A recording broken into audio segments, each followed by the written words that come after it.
الرحمن الرحيم الحمد لله رب العالمين الحمد لله كما هو أهله الصلاة والسلام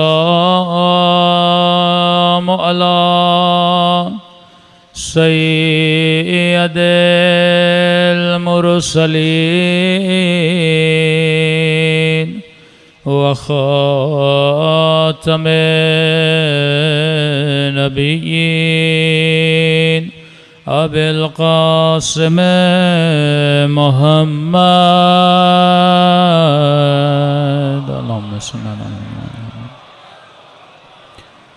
وعلى آله الطيبين الطاهرين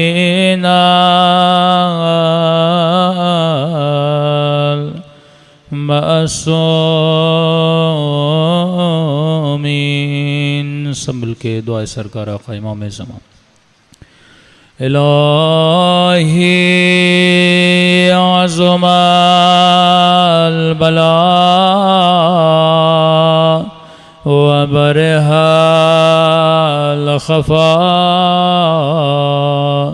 وانكشف الغطاء وانقطع الرجاء وزاقت الأرض ومنعت السماء وأنت المستعان وإليك المشتكى وعليك المؤول في الشدة والرخاء اللهم صل على محمد وآل محمد أولي الأمر الذين فرضت علينا طاعتهم وعرفتنا بذلك منزلتهم ففرج عنا بحقهم فرجا عاجلا قريبا كلمح البصر أو أقرب يا محمد يا علي يا علي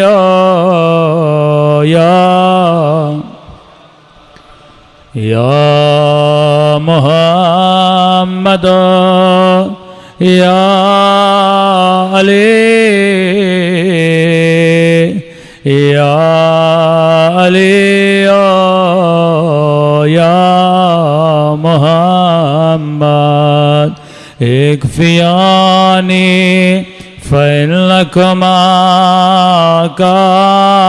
كافيان وانصراني فإنكما ناصرا يا مولانا يا صاحب الزمان الغوث الغوث أدركني أدركني أدركني الساعة الساعة الساعة العجل العجل العجل یا ارحم الراحمین. صلوات پڑھے محمد.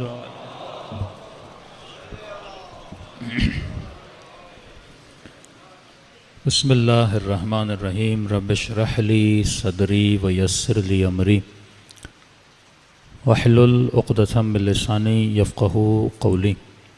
اما بعد فقد قال سبحانہ وتعالی فی محکم کتابہ المجید وفرقانہ الحمید وقولہ الحق وهو اصدق الصادقین. بسم اللہ الرحمن الرحیم. قد افلح من زکاہا وقد خواب من دساہا. صلوات پڑھے محمد وآل محمد.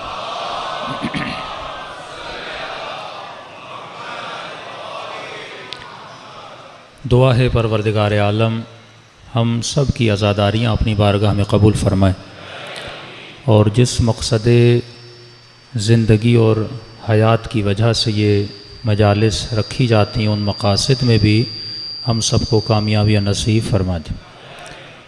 قرآن مجید کی آیت میں خدا انسان کو فلاح اور کامیابی کا درس دے رہا ہے کہ کامیاب ہے وہ انسان جس نے اپنے نفس کا تزکیہ کیا. ہم نے عرض کیا کہ کافر ہو یا مومن، بت پرست ہو یا مسیحی، ہر انسان یہ چاہتا ہے کہ میں زندگی میں سکسیسفل ہو جاؤں. صلوات پڑھے محمد و آل محمد.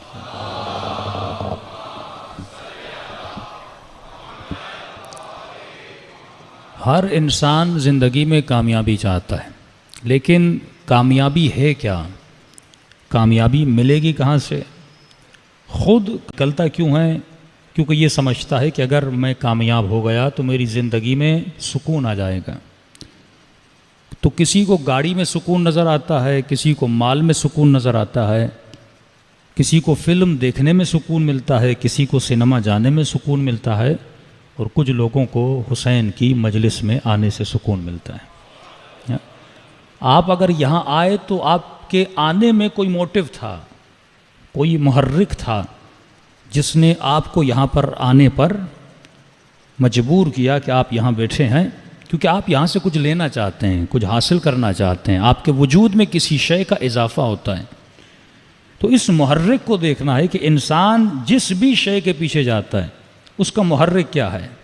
اگر اس کا موٹیو اہل بیت کا فرمان ہے، عقل ہے، روح ہے، ما فی الضمیر ہے، تو انسان کی زندگی کامیابی ہے.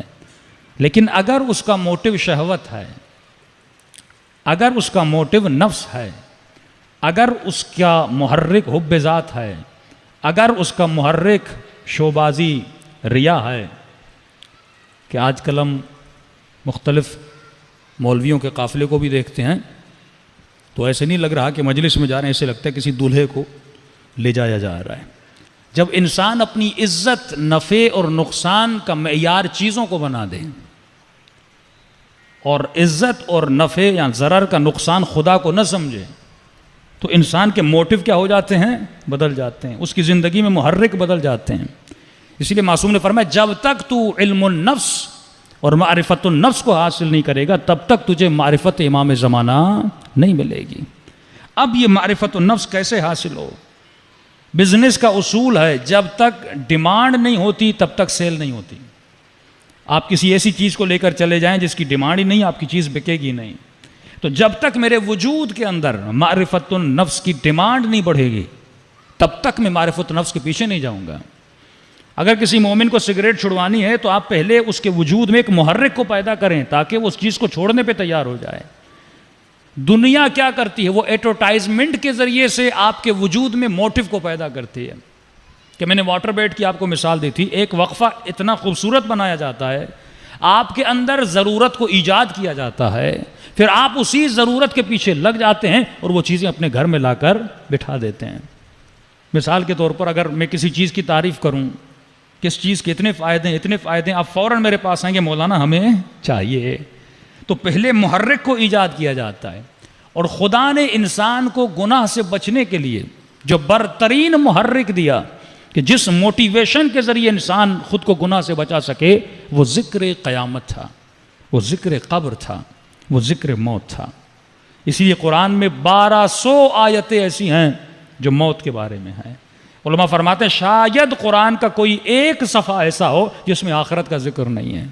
تو جب انسان آخرت کو جتنا یاد کرے گا اس کے اندر موٹیویشن پیدا ہوگی، تب جا کے وہ گناہ سے بچے گا، تب یہ جوان اپنی نگاہ کو نگاہ حرام سے بچائے گا، تب یہ اپنی زبان پر کنٹرول کر سکے گا، تب یہ زندگی میں 10 منٹ ایسے نکالے گا جس 10 منٹ میں اتنا مطالعہ کرے تاکہ اس کے دل میں معرفت امام زمانہ بڑھ جائے۔ لیکن جو دنیا کا سسٹم ہے، میں نے کل کلچر پہ آپ کے سامنے بات کی، جو یونیورس کا کلچر ہے اس کے کلچر میں آپ کو کہیں موت نظر نہیں آتی۔ فلمیں بنتی ہیں دنیا پر، انٹرٹینمنٹ کی فلمیں بنتی ہیں، موٹیو کون ہوتا ہے؟ شہوت ہوتا ہے یا مال ہوتا ہے، یا سائنٹیفکلی فلمیں بنتی ہیں جن کا تعلق آپ کے لاجک سے، آپ کے دماغ سے ہوتا ہے۔ لیکن دنیا میں بہت کم فلمیں ایسی بنتی ہیں جس میں موت کا ذکر کیا جائے، جس میں قیامت کا ذکر کیا جائے۔ شہوت پہ گفتگو ہوتی ہے، مال پہ گفتگو ہوتی ہے، بزنس پہ گفتگو ہوتی ہے، مختلف ڈرامے بنائے جاتے ہیں، سائنٹیفکلی فلمیں بنائی جاتی ہیں، لیکن آپ نے دیکھا ہوگا کہ پورے یونیورس کا یہ کلچر ہی نہیں ہے کہ موت پہ گفتگو کی جائے۔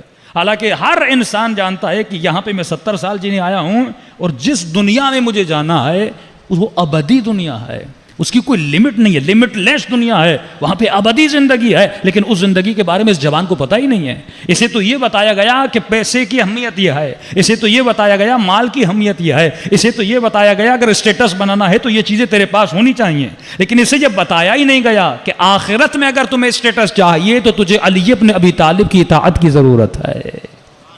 آخرت میں اگر تجھے اسٹیٹس چاہیے تو تم نے اپنی قیامت کے لیے کیا کیا؟ تو میں نے کئی سال پہلے مجلس میں یہ عرض کیا تھا، ویسٹرن ورلڈ جو ہے اس کی جو سویلائزیشن ہے، اس کی سویلائزیشن کا جو دھاگا ہے وہ کیا ہے؟ ایک تسبیح کا تصور کیجئے، تسبیح کے دانوں میں نظم ہوتا ہے، اگر یہ دھاگا نہ ہو تو سارے دانے بکھر جائیں، اگر ان دانوں کو کسی شے نے ایک جگہ پہ اکٹھا کیا ہے وہ تسبیح کا دھاگا ہے۔ تو ویسٹرن سویلائزیشن اگر آج کھڑی ہے، ہمارا جوان وہاں جانا چاہتا ہے، ہمارا ڈاکٹر وہاں جانا چاہتا ہے، ہر پڑھا لکھا آدمی اس ملک میں جانا چاہتا ہے، کیوں؟ کیونکہ وہ سویلائزڈ ہیں، ہمارے ملک سویلائزڈ نہیں ہیں۔ تو اس کی سویلائزیشن میں جو اٹریکشن پیدا ہوئی وہ کون سی چیز ہے جس نے اس میں اٹریکشن کو پیدا کیا ہے؟ وہ اس کا دھاگا ہے۔ اس دھاگے کا نام کیا ہے؟ کہ جس میں نظم بھی ہے، جس میں ضبط بھی ہے، وہاں لوگ قانون کو فالو بھی کرتے ہیں۔ یہاں پہ ریڈ سگنل پہ آگے پاکستانی سگنل توڑ دیتا ہے، لیکن یہی پاکستانی جب یورپ جاتا ہے رات کے 2 بجے بھی سگنل کے پیچھے کھڑا ہو جاتا ہے۔ کس چیز نے اس کو اتنا مطیع کیا؟ کس چیز نے اسے اتنا فرما بردار کیا کہ یہاں پہ یہ قانون کو فالو نہیں کرتا لیکن وہاں پہ قانون کو فالو کرتا ہے؟ وہ کون سی ان کے سویلائزیشن کی خوبی ہے کہ جس نے اس کی سویلائزیشن کو کھڑا رکھا ہے؟ تسبیح کا تصور کیجئے، ویسٹرن سویلائزیشن کا تصور کیجئے، اور امام زمانہ جب آئیں گے مولا ایسا کون سا کام کریں گے کہ فی الفور ویسٹرن سویلائزیشن ٹوٹ جائے گی؟ کیا مولا کہ اللہم کل ولیک پڑھیں گے یا مولا کہ کوئی دعا کریں گے کہ سویلائزیشن ٹوٹ جائے؟ پریکٹیکلی امام زمانہ اسلامی حکومتوں کے قیام کے لیے وہ کون سی چیز نافذ کریں گے کہ فرماتے جب امام کا ظہور ہوگا کوئی بچہ چور پیدا نہیں ہوگا، امام زمانہ کا ظہور ہوگا کوئی بچہ زانی نہیں ہوگا، امام زمانہ کا ظہور ہوگا کوئی بچہ گناہ نہیں کرے گا۔ ایسی کون سی جادو کی چھڑی ہے جو امام زمانہ کیا کوئی نیا دین لائیں گے؟ کیا کوئی نئی شریعت لائیں گے؟ کیا کوئی نئے اقوال لائیں گے؟ یہی دین، یہی شریعت ہوگی، لیکن کس چیز کو امام زمانہ امپلیمنٹ کریں گے کہ تمام تر لوگ دیندار بن جائیں گے، پورے معاشرے کے دلوں میں رحم پیدا ہو جائے گا، پورا معاشرہ دین کا فالوور بن جائے گا؟ وہ کون سی چیز ہے؟ پہلے ویسٹرن سویلائزیشن کو سمجھنے کی ضرورت ہے۔ انہوں نے اپنے معاشرے کو کس طرح کھڑا کیا کہ ان کے معاشرے میں قانون بھی ہے، قانون کو فالو بھی کیا جاتا ہے، وہاں پہ ایک نظم ہے، ایک ضبط ہے۔ فرماتے ہیں اس دھاگے کا نام ہے معاش۔ کیا نام ہے؟ معاش۔ ذہنوں میں بٹھا دیجئے، اس دھاگے کا نام ہے معاش، یعنی اکنومیکلی انہوں نے اپنے معاشرے کو کنٹرول کیا ہوا ہے۔ مثال کے طور پہ یہاں سے جو جوان یو کے کمانے جاتا ہے وہ گیا ہی کمانے کے لیے ہے، وہ یو کے زیارت کرنے نہیں گیا، وہ وہاں پہ دعائیں پڑھنے نہیں گیا، یعنی اس کا جو موٹیو تھا یورپ جانے کا، وہ پیسہ کمانا تھا. وہ ڈاکٹر ہو یا انجینئر ہو یا جتنے بھی اسٹوڈنٹس جاتے ہیں وہاں پہ کوئی معرفت و نفس تو لینے نہیں جاتے نا. ویسٹرن ورلڈ میں جوان کیوں جاتا ہے؟ وہاں پہ اپنی اکنامک کو مضبوط کرنے جاتا ہے. تو سب سے بڑی چیز جو جس نے اس کے سسٹم کو کھڑا کیا ہے وہ ان کی اکنامک ہے، جس کو عربک میں کہا جاتا ہے معاش، احادیث میں کہا جاتا ہے معاش، جس کو کہا جاتا ہے دجال کی آنکھ. دجال کانا ہوگا، اس کے پاس ایک آنکھ نہیں ہوگی، دوسری آنکھ ہوگی. آج تک آپ نے سوچا وہ دوسری آنکھ کون سی ہے جو اس کے پاس نہیں ہوگی؟ اور یہ کیوں فرمایا کہ دجال کے پاس ایک آنکھ ہوگی؟ معصومین فرماتے ہیں یہ ایک آنکھ معاش کی آنکھ ہے. جتنا بھی دجالی سسٹم ہے وہ صرف معاش کی بنیاد پہ چلے گا. اس کے جتنے بھی قوانین بنائے جائیں گے وہ اکنومیکلی بنیاد پہ ہوں گے. ممالک کے آپس میں جتنے بھی تعلقات ہوں گے وہ اکنومیکلی بنیاد پہ ہوں گے. پاکستان کا اگر تعلق سعودی عرب سے ہے تو کوئی دینداری کی وجہ سے نہیں ہے، کیونکہ وہاں سے ریال آ رہے ہیں، وہاں سے پیسہ آ رہا ہے. امریکہ کے ساتھ اگر آج تعلق تھوڑا سا بگڑ رہا ہے، کیوں؟ کیونکہ وہاں سے پیسہ نہیں آ رہا. چائنا کے ساتھ اگر تعلق مضبوط ہو رہا ہے تو اس لیے نہیں کہ چائنیز بہت بڑا کلمہ پڑھتے ہیں یا نمازیں پڑھتے ہیں. میرا تعلق چائنا سے اس لیے ہے کیونکہ چائنا سے مجھے میرا معاش بہتر بن رہا ہے، میری مٹیریلسٹ دنیا بہتر بن رہی ہے. تو آخری زمانے میں جو نظام حاوی ہو جائے گا وہ نظام دجالی ہوگا. دجالی نظام مطلب کیا؟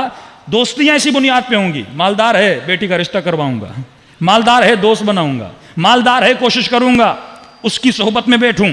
آخری زمانے میں دجالی نظام، اور کوئی بھی شخص اس دجالی نظام سے بچ نہیں پائے گا کیونکہ ان کی سویلائزیشن اتنی مضبوط ہوگی آپ اس کی سویلائزیشن کو فالو کرو گے. پورا بینکنگ سیکٹر، بینک جب لون دیتا ہے کیا رہندلی کی بنیاد پہ دیتا ہے یا معاش کی بنیاد پہ دیتا ہے؟ وہ لوگوں کا خون چوستا ہے صرف اس لیے اسے پیسہ بنانا ہے. امریکہ اپنے تعلقات کن ممالک سے بناتا ہے کہ ڈونلڈ ٹرمپ آ کر یہ بتاتا ہے کہ میں نے سعودی عرب کو اتنا اسلحہ بیچا اور سعودی عرب سے میں نے اتنا پیسہ لیا. اب میرا کیا جائے کہ بن سلمان کسے مار رہا ہے اور کسے نہیں مار رہا؟ میرا تو کام پیسے سے ہے. اگر مجھے دولت مل رہی ہے تو میرا کیا جائے وہ یمنیوں کو مار رہا ہے، میرا کیا جائے وہ مسلمانوں میں فرقہ واریت پھیلا رہا ہے. ہمارا اس سے تعلق نہیں ہے کیونکہ یہ آخری زمانے کے سسٹم کا نام ہے کہ اس زمانے میں جو سسٹم حاوی ہو جائے گا وہ معاش کا سسٹم ہوگا، جس کو کہتے ہیں دجالیاں. دجال کوئی جسم نہیں ہے، کوئی مٹیریلس وجود نہیں ہے کہ آپ تصور کریں پتہ نہیں کوئی بندہ آئے گا اور کسی مومن نے کلپ بھیج دیا مولانا اسرائیل میں دجال پیدا ہو چکا. اب ایب نارمل بچہ تھا، اس کی ایک آنکھ تھی. بھائی دجال ایب نارمل نہیں ہے، دجال بہت نارمل ہے. وہ اپنے سسٹم کو اتنی تیزی سے چلاتا ہے، عقلانیت سے چلاتا ہے کہ بڑے سے بڑے اس کے سسٹم کے جھانسے میں آ جاتے ہیں.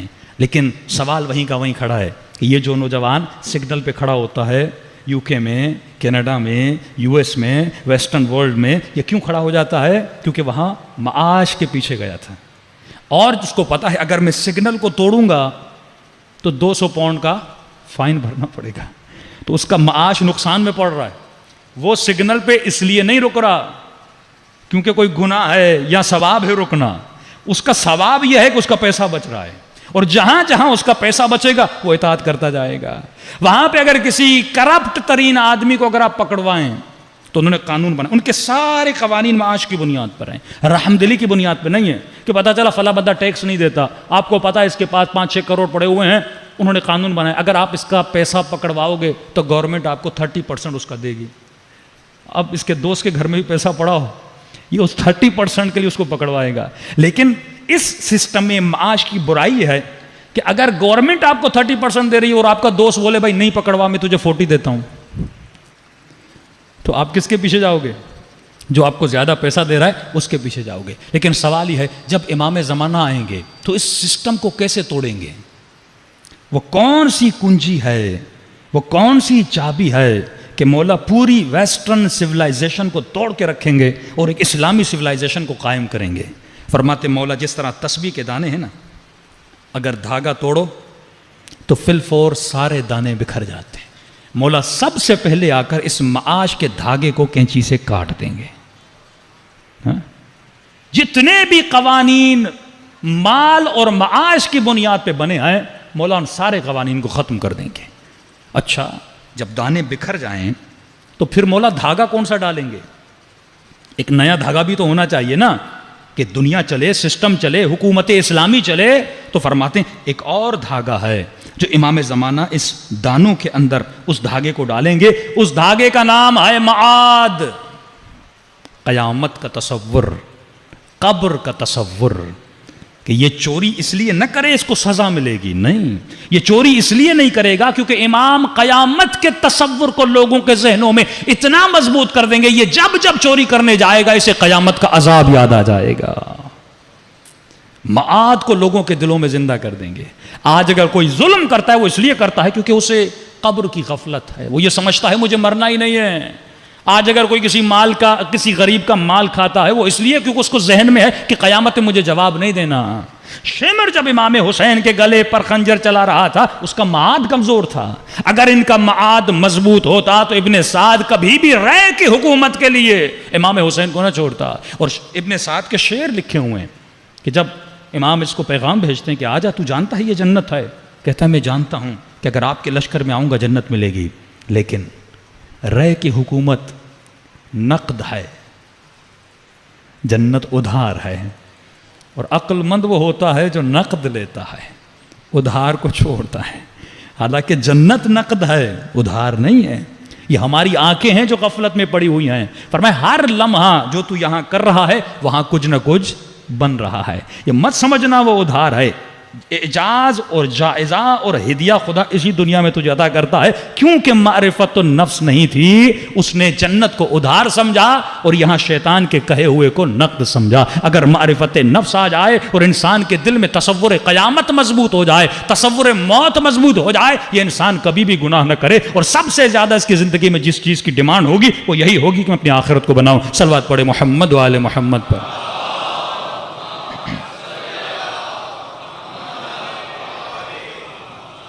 تو جو دنیا کا کلچر ہے وہ کلچر یہی ہے کہ لوگوں کو، بچوں کو موت کا نہ بتاؤ۔ شہوت پہ فلمیں بنائی جاتی ہیں، آپ ایسے ایسے ڈرامے دیکھیں گے، سیریز دیکھیں گے۔ صبح پاکستان کی آپ ٹی وی کھولیں، مارننگ شو، کوکنگ کی ساری کلاسیں چل رہی ہیں، بریانی کیسے بنانی ہے، پزا کیسے بنانا ہے، پاستا کیسے بنانا ہے۔ ہاں، خواتین کیا سیکھ رہی ہیں؟ کھانے، صرف پیٹ کی پوجا ہو رہی ہے، پیٹ کی پوجا ہو رہی ہے۔ دوپہر کے رات کے مارننگ شو میں جاتے ہیں، اس میں بھی یہی چکر ہوتا ہے، مختلف چیزیں، ڈرامے چل رہے ہوتے ہیں، جھوٹی کہانیاں چل رہی ہوتی ہیں۔ مولا فرماتے، رسول خدا کا فرمان ہے، کیاست عقل مند کی نشانی ہے، یہ موت کو یاد کرتا ہے، کیونکہ یاد موت اس کی غفلت کو مٹاتی ہے، یاد موت اس سے اچھے کام کرواتی ہے۔ لیکن ہمارے یہاں الٹی گنگا چل رہی ہے۔ اگر کرکٹ کا میچ چل رہا وہ کھیل ہے، ہم نے کھیل کو سیریس لیا اور سیریس چیزوں کو کھیل بنا دیا۔ قبر ہمارے لیے کھیل ہے، فلاں بندہ مر گیا جنازہ پڑھ کے آ گئے، سوچا ہی نہیں کہ مجھے بھی ایک دن اسی قبر میں جانا ہے۔ اتنے لوگ مرتے ہیں، ہم جنازے اٹھاتے ہیں، کوئی پرواہ نہیں ہمیں، لیکن ہم نے کھیل کو سیریس بنا دیا۔ کرکٹ کا میچ ہو رہا، روڈوں پہ گاڑی نظر نہیں آ رہی، اتنا لوگوں نے میچز کو سیریس لیا۔ پاکستان میں کوئی ڈرامہ مشہور ہو جاتا، کہتے ہیں اتنا مشہور ڈرامہ مولانا، پورے روڈ خالی تھے۔ لیکن کوئی مومن مر جائے، روڈ خالی ہوتے ہیں، لوگ اس کے جنازے میں تشریح کرتے ہیں۔ آج تو رسم بن گئی ہے، یورپی کلچر ہے نا، کہ جنازہ گاڑی میں ڈالا، ایمبولنس میں ڈالا اور سیدھا جا کے قبر پہ اتار دیا۔ اسلام میں تشییع جنازہ ہے، یہ ویسٹرن کلچر تھا کہ گاڑی میں رکھو تاکہ لوگ تشییع بھی نہ کریں کہ بھائی جنازے کو کاندھا دینا اتنا ثواب ہے تم تصور نہیں کر سکتے۔ انہوں نے ڈبے میں ڈال دیتے ہیں، نیچے ڈال دیتے کسی، اور قبرستان جو جائے گاہ عبرت تھی برائے انسان، لیکن قبرستان بھی لوگوں نے کیا کر دیے، شہر سے دور بنا دیے۔ اب سے شہر سے دور ہوگا کون جائے گا؟ پہلے قبرستان شہروں کے بیچ میں ہوا کرتے تھے تاکہ لوگوں کا وہاں سے گزر ہو۔ دوسرا وہی ویسٹرن کلچر اور ویسٹرن سوسائٹی اور ویسٹرن مائنڈ سیٹ کہ وہ قبرستان جہاں پہ لوگ عبرت جا کے لیتے تھے، اب قبرستانوں کو پارک بنا دیا۔ بھئی زمین خالی پڑی ہے، بچے آئیں کھیلیں، وہاں پہ جھولے لگا دیا۔ ویسٹرن ورلڈ میں جائیں گے، قبرستان نظر نہیں آتا، اس کو پارک، محل تفریح بنا دیا۔ جہاں پہ آ کر عبرت لینی تھی وہاں پہ لوگ آ کر کھیل کود میں مصروف ہو جاتے ہیں۔ ڈرامے کو اتنی اہمیت دی جاتی ہے، گیمز کو اتنی اہمیت دی جاتی ہے، اور یہاں تک انسان اس ایک گیم کے لیے، کرکٹ کے لیے سیریس، کئی لوگوں کو تو پاکستان ہار جائے اٹیک پڑ جاتا ہے، کھیل کے لیے اس کو اٹیک آ جاتا ہے۔ خرم شہر میں ایک بندے نے اپنا بہت خوبصورت گھر بنایا، صدام نے حملہ کیا، یہ بیچارہ گھر ور چھوڑ کے چلا گیا۔ جب پھر خرم شہر آزاد ہوا، یہ واپس خرم شہر میں آیا۔ اب جس کا سب کچھ گھر ہو، اس نے دل لگی گھر سے لگائی تھی نا، اب جیسے واپس آیا اپنے گھر ٹوٹا ہوا دیکھا، اس بیچارے کو وہیں اٹیک ہوا اور مر گیا۔ جو دنیا کو ہدف سمجھ لے، جو کھیل ہے اسے ہدف سمجھ لے، اس انسان کی موت آ جاتی ہے۔ لیکن فرماتے جب رسول خدا قیامت کی آیتیں پڑھتے تھے، معراج سے جب واپس آئے، لوگوں کو بتاتے تھے کہ میں نے کون کون سے عذاب دیکھے، تو اصحاب رسول سن کے بے ہوش ہو جاتے تھے۔ امام زین العابدین جب احوال قیامت بتاتے تھے، صحابی کہتے ہیں اندھیرا تھا، مولا جب سجدے میں جا کے دعا پڑھتے تھے، جب سر سجدے سے اٹھاتے تھے، نیچے جتنی مٹی تھی وہ ساری گیلی ہو جاتی تھی۔ یہ خوف ہے پروردگار عالم، یہ کیوں دل میں نہیں ہے؟ عقل مند کی نشانی یہ ہے کہ عقل مند موت کا ذکر بھی کرتا ہے، موت کو یاد بھی کرتا ہے۔ لیکن اسی حوالے سے کچھ شبہات اور اعتراضات ہیں، کیونکہ جب تک آپ اس کو سمجھیں گے نہیں، معرفت نفس آپ کے وجود میں نہیں آئے گی۔ لوگوں نے کہا کہ بھائی موت کو یاد نہ کرو، کہا کیوں؟ کہ دیکھو موت کو یاد کرنے سے آدمی ڈپریشن میں چلا جاتا ہے، وہ اسی لیے موت پہ فلمیں نہیں بناتے کہ بچوں کو موت کا نہیں بتاؤ، ذرا موت کا سوچیں گے یہ ڈپریشن ہو جائیں گے، یہ افسردہ ہو جائیں گے، یہ انزائٹی کا شکار ہو جائیں گے، ان کے اندر پینک پیدا ہو جائے گا۔ حالانکہ معصوم فرماتے ہیں ایسا نہیں ہے، تم کتنا بھی لوگوں کو موت کا نہ بتاؤ، لیکن موت تو حقیقت ہے نا۔ کیا موت کو یاد نہ کرنے سے کسی کو موت نہیں آئے گی؟ قرآن کہتا ہے کہ جو موت سے بھاگتے ہیں ملاقیکم، لیکن بالآخر تو تم موت سے ملو گے۔ تو موت سے بھاگنا عقل مندی نہیں ہے۔ سوال یہ ہے کہ میں موت کو یاد کس طرح کروں؟ احادیث معصوم میں ملتا ہے کہ جو لوگ موت کو یاد کرتے ہیں ان کی زندگی میں اللہ سکون عطا کر دیتا ہے۔ یاد موت انسان کی زندگی میں سکون لاتی ہے، لیکن غفلت موت سے دوری انسان کی زندگی کو تباہ ہو برباد کرتی ہے۔ صلوات پڑھے محمد و آل محمد پر۔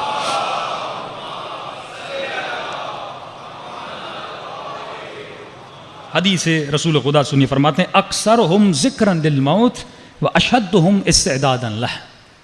عقل مند کی نشانی یہ ہے کہ یہ زیادہ سے زیادہ اپنی موت کو یاد کرتا ہے، وہ استعدادا لہ، اور زیادہ سے زیادہ اس کی تیاری کرتا ہے۔ ایران کے بہت بڑے مرجع آیت اللہ مرزا شیرازی، دیکھیے یہ ہوتے ہیں علی والے، یہ ہوتی علی والے کی زندگی۔ ان سے ان کے شاگرد نے پوچھا قبلہ اگر آپ کو پتہ چلے کہ ایک ہفتے کے بعد آپ کو موت آئے گی تو آپ کون سا عمل کریں گے؟ ہم رات کو خواب دیکھیں کہ 3 دن میں ہماری موت آنے والی ہے، تو ہم سے اگر کوئی پوچھے آپ کون سا عمل کریں گے، آپ جواب ذہن میں رکھیے اور دیکھیے مرزا شیرازی نے کون سا جواب دیا۔ علی کے چاہنے والے کا جواب ہے، بڑا سیدھا سادہ جواب دیا کہ قبلہ اگر آپ کو پتا چلے کہ ایک ہفتے کے بعد آپ کی موت آئے گی تو آپ کیا کریں گے؟ انہوں نے کہا وہی کروں گا جو 60 سال سے کر رہا ہوں، وہی کروں گا جو 60 سال سے کر رہا ہوں، مجھے کوئی نئی چیز نہیں کرنی۔ مولا فرماتے ہیں زندگی ایسی گزارو، ایک لمحے کے بعد اگر تمہاری موت ہو تو تم ہمیشہ موت کے لیے تیار رہو، گنجائش اس میں نہیں ہے۔ کیوں؟ مولا فرماتے ہیں کیوں؟ کیونکہ مرنے کے بعد تمہاری کروڑوں کی دولت بھی ہو، اگر کہو گے اے ملک الموت میرے 2 کروڑ لے لو، مجھے 1 منٹ دنیا میں واپس پلٹاؤ، آواز آئے گی ہرگز ہرگز۔ تو اپنے وقت کی قیمت جانو، یہ جو لمحے حسین کی مجلس میں گزار رہے ہو اس کی ارزش کروڑوں سے زیادہ ہے۔ تو زندگی ایسی گزاری کرو کہ آج اگر 20 سال کا جوان ہے، 50 سال کا کوئی مومن ہے، 45 سال کا اگر کوئی مومن ہے، 70 سال کا اگر کوئی مومن ہے، مولا فرماتے ہیں زندگی ایسی گزارو، اگر کوئی تم سے پوچھے کیا تم اپنی گزاری ہوئی زندگی سے مطمئن ہو تو جواب یہ آنا چاہیے ہاں میں اپنی زندگی سے راضی ہوں۔ اگر تو اپنی زندگی سے راضی ہے تو امام زمانہ بھی تیری زندگی سے راضی ہیں۔ صلوات پڑھے محمد و آل محمد پر۔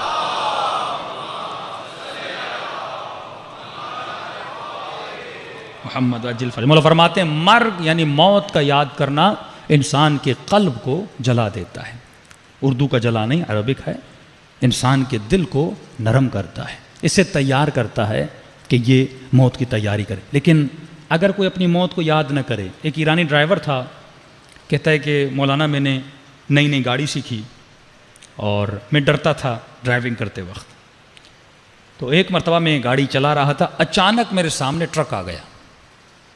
اب جیسے ٹرک آیا تو میں ڈر گیا، اور ڈر کے مارے میں نے کیا کیا، اپنی آنکھیں بند کر لی۔ تو کیا آنکھ بند کرنے سے ایکسیڈنٹ نہیں ہوگا؟ اگر کوئی مومن موت کے خوف سے آنکھیں بند کر لے، وہ کبوتر کے اوپر جب بلی حملہ کرتی ہے نا تو آنکھیں بند کر لیتا ہے، کیونکہ جب آنکھیں بند ہوتی آپ کو کچھ نظر نہیں آتا، آپ سمجھتے ہو بلی چلی گئی، لیکن ایسا تو نہیں تم موت کو یاد نہیں کرو گے تو ملک الموت تمہیں یاد نہیں کرے گا، موت تو ہر وقت تجھے آنی ہے۔ تو عقل مند کی نشانی یہ ہے وہ آنکھیں بند نہیں کرے، آنکھیں بند کرے گا تو ایکسیڈنٹ ہو جائے گا، لیکن عقل مند کی نشانی یہ ہے وہ ہوشیار رہے اور فوراً خود کو اس چیز سے بچانے کی کیا کرے، کوشش کرے۔ تو فرمائے پہلی چیز جو انسان کو موت کو یاد کرتا ہے، مولا فرماتا اس کے وجود میں ایک فرح پیدا ہوتی ہے، ایک خوشی کے آثار پیدا ہوتے ہیں، وہ انسان کبھی بھی ڈپریشن میں نہیں جاتا، اس کے وجود میں اللہ کا یقین پیدا ہو جاتا ہے اور وہ ہر لمحہ زیارت علی بن ابی طالب کے لیے تیار رہتا ہے۔ صلوات پڑھے محمد و آل محمد۔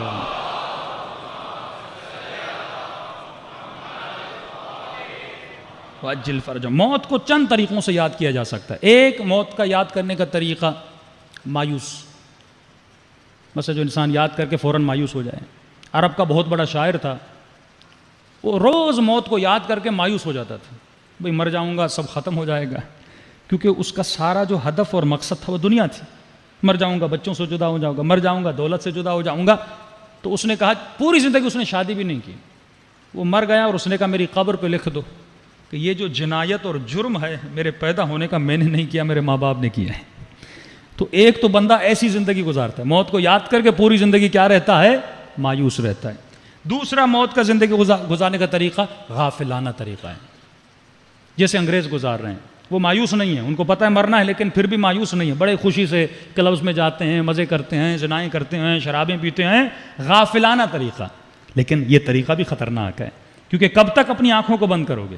ایک دن تو آنا ہے کہ تمہیں موت آئے گی، ایک دن تو موت کا سامنا کرو گے، اور پھر وہی لوگ جب بوڑھے ہو جاتے ہیں چہرے پہ ڈپریشن کے آثار ہوتے ہیں، کیونکہ پوری زندگی تو گزار دی لیکن آخر میں مرنا ہے۔ ایک طریقہ جو علوی طریقہ ہے، اہل بیت کا طریقہ ہے، وہ واقع بینانہ طریقہ ہے کہ حقیقت کو دیکھ اور حقیقت کو سمجھ اور حقیقت کو سمجھ کے اپنی زندگی کے قدم اٹھا۔ یہ طریقہ اہل بیت علیہ الصلوۃ والسلام کا طریقہ ہے، یہ طریقہ جناب قاسم کا طریقہ ہے۔ جب پوچھا جاتا ہے قاسم تیرے لیے موت کیسی ہے تو فرماتے ہیں احلا من العسل، شہد سے زیادہ موت میرے لیے میٹھی ہے۔ یہ شہد کیوں ہے؟ کیونکہ قاسم نے اپنی زندگی کا ذائقہ شہد جیسا بنایا تھا۔ فرماتے ہیں یہ حیات پانی کی طرح ہے، جیسی تو زندگی گزارتا ہے ویسا ذائقہ تجھے چکھایا جاتا ہے۔ تو زندگی اہل بیت والی گزار، جب دنیا سے جائے گا تو تمہاری موت کا ذائقہ بھی قاسم کی طرح شہد سے زیادہ میٹھا ہوگا۔ صلوات پڑھے محمد و آل محمد۔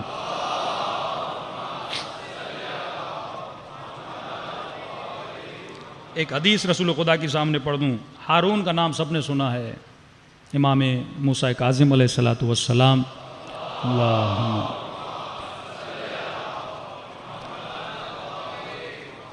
فرماتے اس نے اپنے سپاہیوں کو کہا کہ کسی ایسے شخص کو ڈھونڈ کے لاؤ جس نے رسول خدا کی ایک بھی حدیث سنی ہو اپنے کانوں سے۔ لوگوں نے کہا اتنا زمانہ گزر گیا، رسول خدا کی حدیث کس نے سنی ہو؟ اس نے ضد کی، کہا نہیں، مجھے وہ حدیث سننی ہے جس نے خود رسول خدا کے کانوں سے سنی ہو۔ بہت ڈھونڈا بہت ڈھونڈا بہت ڈھونڈا، آخر میں ان کو ایک بوڑھا ملا، 100 سال سے زیادہ اس کی زندگی، اتنا کہ وہ چل بھی نہیں سکتا تھا۔ اس کو ایک چھبی اور ٹوکری میں ڈالا اور ہارون کے پاس لے کر آئے۔ ہارون نے کہا بوڑھے بتا کیا تم نے رسول خدا سے کچھ سنا ہے؟ کہتے ہاں، میں 7 سال کا تھا جب میرے بابا مجھے رسول خدا کے پاس لے کر گئے تھے، اور رسول خدا کی میں نے یہ ایک حدیث سنی تھی اور یہ حدیث مجھے یاد ہے۔ کہ سنا وہ کون سی حدیث ہے؟ فرمایا رسول خدا نے فرمایا یشیب ابن آدم، جب آدم کی اولاد بوڑھی ہونے لگتی ہے، تشیب فیہ خصلتان، جیسے یہ بوڑھا ہوتا ہے اس کے اندر 2 عادتیں جوان ہوتی ہیں، ایک طرف بڑھاپا، ایک طرف 2 خصلتیں، 2 عادتیں اس کے اندر جوان ہونے لگتی ہیں۔ فرمایا کون؟ فرمایا الحرص وطول العمل۔ جیسے یہ بوڑھا ہوتا جاتا ہے، اس کی زندگی بڑھتی جاتی ہے، اس کے اندر حرص بڑھتا ہے۔ ایک حرص تو جوانی والا حرص ہے، لیکن جیسے بوڑھا ہوتا ہے حرص اور بڑھتا ہے۔ اس کی چھوٹی سی آپ کو مثال دوں کہ آپ نے دیکھا ہوگا بوڑھے لوگ جیسے بوڑھے ہوتے ہیں بہت زیادہ کنجوس ہوتے جاتے ہیں، یہ اس حرص کی نشانی ہے۔ دوسرا فرماتے ہیں وطول العمل، جیسے جیسے یہ بوڑھا ہوتا ہے اس کے اندر لمبی لمبی خواہشیں جنم لینا شروع کرتی ہیں. مثلا 60 سال کا ہو گیا، کہتے اللہ اتنی زندگی دے، بیٹے کی شادی ہو جائے، اپنے بیٹے کو دلہا بنتے ہوئے دیکھو. اللہ کہتا ہے ٹھیک ہے مان لیا، بیٹے کی شادی ہو جاتی ہے. اب پھر مسئلے پہ آتا ہے خدا اتنی زندگی دے، اپنے بیٹے کے بیٹے کو دیکھو. ہاں اب اللہ وہ بھی دے دیتا ہے. پھر کہتا ہے خدا اتنی زندگی، اب ان کی جوانیاں دیکھو. کبھی بھی اس کی آرزویں ختم نہیں ہوتی. 2 خصلتیں ان میں بڑھتی ہیں. ہارون بہت خوش ہوا، اس نے کہا تیرا شکریہ. ہارون نے پیسوں کی تھیلی لی، اس بوڑھے کو دی جو 26 میں بیٹھا ہوا تھا، اتنا بوڑھا چل بھی نہیں سکتا، اس کو پیسے کی تھیلی دی. بوڑھا بہت خوش ہوا. سپاہی کو کہا اس کو لے کر جاؤ. سپاہی اس کو لے کر گئے. ابھی یہ دربار سے نکلا نہیں تھا، اس نے سپاہی کو رک جاؤ رک جاؤ رک جاؤ. تو کیا ہے؟ کہا مجھے ہارون سے پھر ملنا ہے. کہا دربار سے، کہا ابھی تھوڑی دیر تو ہے، اتنا فاصلہ طے نہیں کیا، مجھے لے کر جاؤ، میرا بہت ضروری کام ہے. کہا واپس لے کر جاتے ہیں. پھر آیا ہارون کے پاس. ہارون نے کہا بھائی پھر کیوں آئے ہو؟ کوئی نئی حدیث کا؟ نہیں حدیث تو وہ ایک ہی تھی. میں یہ پوچھنے آیا ہوں کہ یہ جو پیسے آپ نے مجھے دیے ہیں، یہ صرف آج دیے ہیں یا ہر مہینے دو گے؟ یہ جو پیسے تم نے مجھے آج دیے ہیں. ہارون اتنا ہنسا کہ قد صدق رسول اللہ، میرے نبی نے سچ فرمایا تھا. میں تو یہ سمجھ رہا تھا تو اتنا بوڑھا ہے کہیں باہر نکلتے نکلتے مر نہ جائے، تجھے اگلے مہینے کی بھی پڑی ہوئی ہے. تو یہ انسان کا حال ہے. کیونکہ انسان جب دنیا میں آئے، جب جیسے آدمی بوڑھا ہوتا رہتا ہے، شیطان اس کے اندر اور ہرس بڑھاتا رہتا ہے. تو یہ مت سوچئے کہ وہ لوگ کہتے ہیں مولانا بوڑھے ہو جائیں گے تو واجبات ادا کریں گے، بوڑھا ہو جاؤں گا تو زکوٰۃ دوں گا، خمس. بھائی ابھی نہیں دے رہے تو بڑھاپے میں تو بالکل نہیں دو گے. کیونکہ جیسے جیسے بوڑھے ہوتے جاؤ گے ویسے ویسے ہرس کیا ہوتا جائے گا؟ بڑھتا جائے گا. یہ عادتیں جوانی میں اپنے اندر پیدا کرو اور ان عادتوں کو راسخ کر دو اپنے وجود میں. جب راسخ ہو جائیں گی تو مولا فرماتے ہیں تو علی بن ابی طالب کی زینت بن جائے گا. صلوات پڑھے محمد و آل محمد.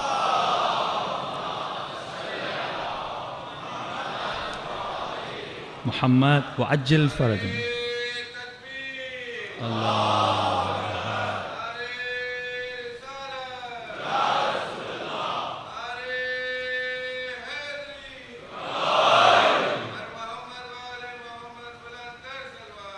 اللہم صلی علی محمد. لیکن اب یہاں پہ کوشچن مارک بنتا ہے، وہ یہ ہے کہ میں پھر دنیا میں زندگی کیسی گزاروں؟ کہ بارہا ممبر سے کہا جاتا ہے کہ مال کی محبت بھی نہ ہو، یہ بھی نہ ہو، یہ بھی نہ ہو، لیکن یہ تو لوازمات زندگی ہیں.